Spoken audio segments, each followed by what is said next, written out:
The overall goal of this methodology is to determine if cytochrome P450s can processively oxidize N-nitrosamines to N-nitrosamides in vitro. This method benefits the toxicology field by evaluating if nitrosamines are directly metabolized to nitrosamides. Because nitrosamides are relatively stable in alkylate DNA, they could play a role in carcinogenesis. The main advantage to this technique is the use of a highly sensitive mass spectrometer that gives detection limits lower than previously achieved for similar in vitro nitrosamine metabolism assays.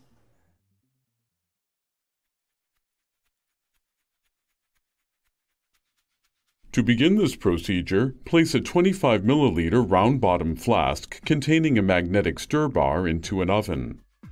Dry for 16 hours at 140 degrees Celsius.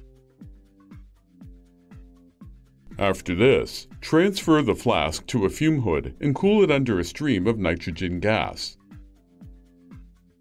Add 31.8 milligrams of norcotinine, 5 milliliters of acetic anhydride, and 1 milliliter of acetic acid to the flask and begin stirring. Transfer the flask to an ice water bath. Add 33.3 milligrams of sodium nitrite. Continue stirring for 2.5 hours.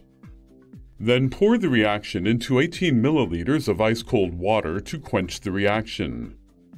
Immediately transfer the solution to a separatory funnel containing 18 milliliters of DCM and extract the aqueous solution.